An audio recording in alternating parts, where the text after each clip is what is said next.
काफी रात हो गई थी। पूरा गांव अंधेरे में डूबा हुआ था। राज बस स्टैंड पर खड़ा होकर अपना भाई बिशु का इंतजार कर रहा था। 5 साल बाद बिशु शहर से वापस लौट रहा था। बचपन में दोनों भाई एक दूसरे के बहुत ही करीब थे, लेकिन पिता के बीमार होने के बाद बिशु अचानक शहर चला गया। उसने गांव आना लगभग बंद ही कर दिया था। राज के मन में एक ही सवाल था, भैया इतने बदल क्यों गए हैं।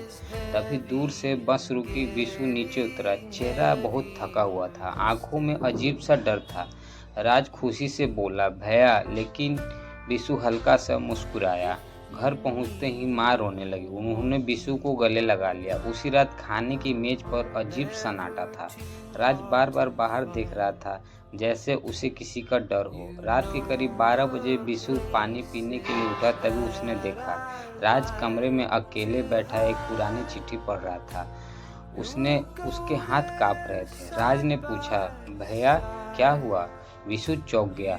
उसने जल्दी से चिट्ठी छुपा ली और बोला, कुछ नहीं।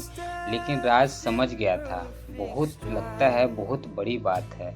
अगले दिन गांव में खबर फैली कि शहर से कुछ लोग बिशु को ढूंढते हुए घर आए हैं। 4 आदमी काले गाड़ी में थे। उन्होंने गांव वाले से पूछा, बिशु कहाँ है। राज ने पहली बार अपने भाई की आंखों में असली डर देखा। उस रात बिशु ने राज को कहा, अगर कोई पूछे तो बोल देना मैं यहाँ नहीं हूँ। राज हैरान हो गया था। भैया आखिर क्या बात है, कुछ तो बताओ। बिशु थोड़ी देर चुप रहा, फिर बोला, मैंने जिंदगी में बहुत बड़ी गलती की है। कमरे में बिल्कुल सन्नाटा छा गया। बिशु ने बताना शुरू किया। शहर में उसकी नौकरी एक बड़ी कंपनी में लगी हुई थी। सब कुछ अच्छा चल रहा था, लेकिन उसका एक दोस्त संतोष गलत लोगों के साथ जुड़ चुका था। संतोष ने बिशु को जल्दी पैसे कमाने का लालच दिया। पहले छोटे काम हुए, फिर धीरे धीरे गैर कानूनी काम शुरू हो गए। संतोष फंस चुका था। एक दिन उसे पता चला कि वो लोग के साथ धोखा कर रहा है। बिशु डर गए। वो सब छोड़ना चाहता था, लेकिन तब तक बहुत देर हो चुकी थी। उसने पुलिस को सब सच बता दिया था और उसी दिन से वो लोग उसके पीछे पड़ गए थे। राज चौंक गया। मतलब वो लोग आपको मारना चाहते हैं। संतोष ने सिर झुका लिया और बोला, हाँ। राज पूरी तरह सो नहीं पाया। उसने पहली बार समझ में आया कि उसका भाई गांव क्यों नहीं आता था।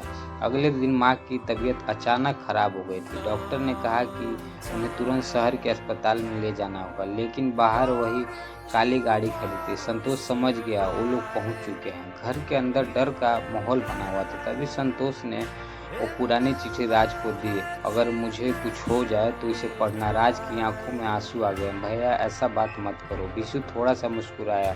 तू हमेशा मेरा छोटा भाई ही रहेगा। रात होते ही बिशु चुपचाप घर से निकल गया। उन्होंने पीछे गांव से दूर जाना चाहता था, लेकिन राज उसके पीछे निकल पड़ा। सड़क सुनसान सी, बारिश तेज हो चुकी थी। दूर जंगल के पास अर्जुन को चारों लोगों ने घेर लिया था। उसका बॉस गुस्से में बोला, तूने पुलिस को सब बता दिया है, अब बच नहीं सकता। तभी राज चिल्लाया। भैया सबकी नजर राज पर पड़ गई। बिशु डर गया। राज यहाँ से भाग, लेकिन देर हो चुकी थी। एक आदमी राज की तरफ बढ़ा। तभी पुलिस की गाड़ियों की आवाज गूंज उठी। पूरा इलाका पुलिस से भर गया। असल में बिशु ने पहले ही पुलिस को अपना लोकेशन भेज दिया था। कुछ ही मिनटों में सारे अपराधी पकड़े गए। बारिश में खड़ा राज रो रहा था। उसने अपने भाई को कसकर पकड़ लिया। अब सब ठीक हो जाएगा भैया।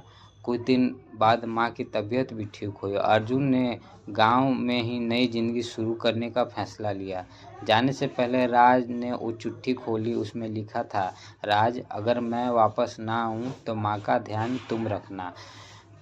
मैं बुरा इंसान नहीं बनना चाहता था, बस हालात गलत थे। लेकिन मुझे भरोसा था मेरा छोटा भाई हमेशा मुझे समझेगा। राज की आंखों में आंसू बहने लगे। उसने आसमान की तरफ देखा और पहली बार उसे अपने भाई पर गर्व महसूस किया। कैसी लगी दोस्तों हमारी आज की कहानी। आप सब हमें कमेंट में ज़रूर बताएं। आशा करता हूँ कि आप लोगों को ये कहानी बहुत ही अच्छी लगी होगी। ठीक है दोस्तों, मिलते हैं इसी तरह का नेक्स्ट वीडियो में। Thank you. Have a good day.